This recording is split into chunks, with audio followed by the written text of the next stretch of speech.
With Christmas right around the corner, all the streaming services are putting out their best Christmas movies.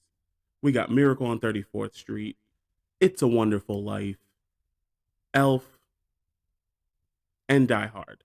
And yes, Die Hard is a Christmas movie.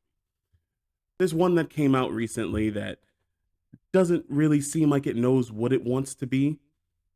Watching the trailers, I thought it was going to be more of a kids movie, but then when I actually suffered through watching it, it came off more like White House Down meets, you know, Santa Claus. This wasn't very good. This became a slog to watch after a while. But yeah, just wasn't that good. Let's get into it.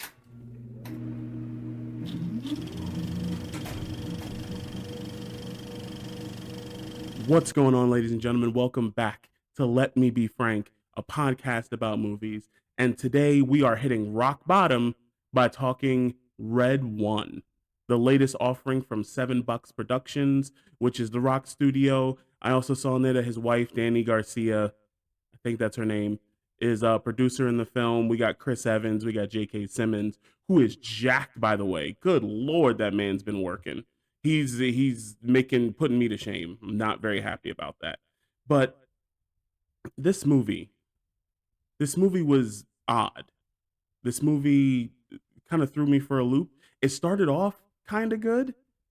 It started off okay, but I noticed during the opening conversation between Santa and his head of security that this movie was going to be way more serious than I thought.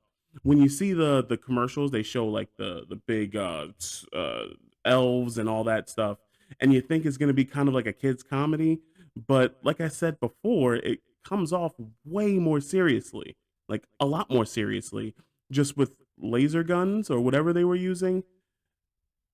I didn't enjoy this. um, the acting was very over the top at times. I didn't really care for the villain. The chemistry between The Rock and Chris Evans just wasn't really there.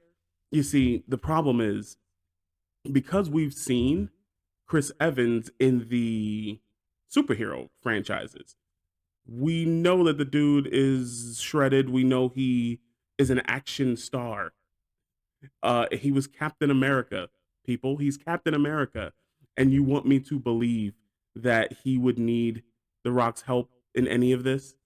They tried to make him the weakling as if he was like, Captain America before the serum, but it no, it didn't come off that way.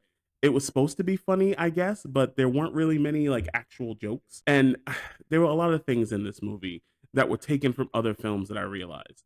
When Chris Evans walks into, I guess, like Santa Claus headquarters for the first time, it gave me Men in Black vibes from when Jay first walks into MIB headquarters.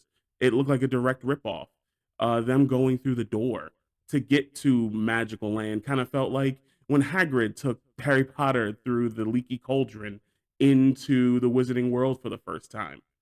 And it wasn't like it was paying homage, it just kind of happened. And they kind of wanted to make you think that it was their idea. I don't know. The dialogue in this wasn't all that great. The action sequences were fine. The CGI was pretty good.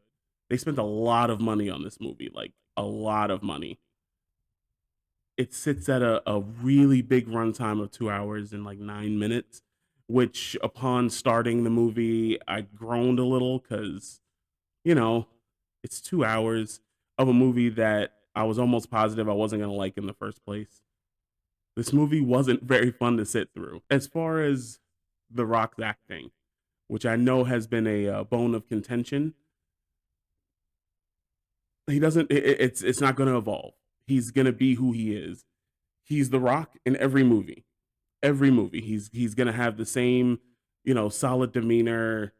He's going to have the same cadence, and he's The Rock. So there's that. If you're going to watch a holiday movie, because I believe it's coming on streaming soon, just go ahead and skip this one. I think you'll be fine just, watching stuff online and no. It was way too long, way too contrived. The dialogue. I'm not in the habit of watching bad movies. I've seen 3 so far in a close window of time, so I'm just over it. It wasn't a good movie.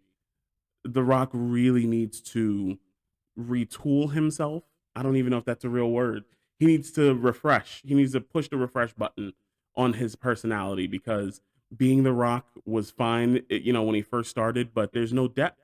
You're going to get what you get out of him, and that's all you're going to get.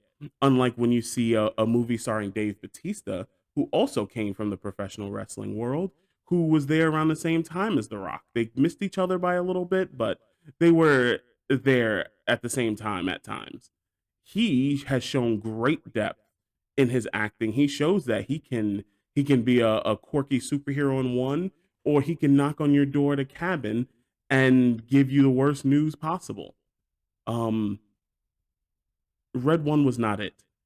I don't know who's writing these movies or who's coming up with these ideas, but stop, think about it, and do better. Did you see this movie? Did you? I hope not, for your sake, because if you didn't, then may God continue to bless your life. This movie was just. If you saw it, let me know what you thought in the comments. I'll see y'all in the next video. It will definitely be a better movie, I promise. See y'all.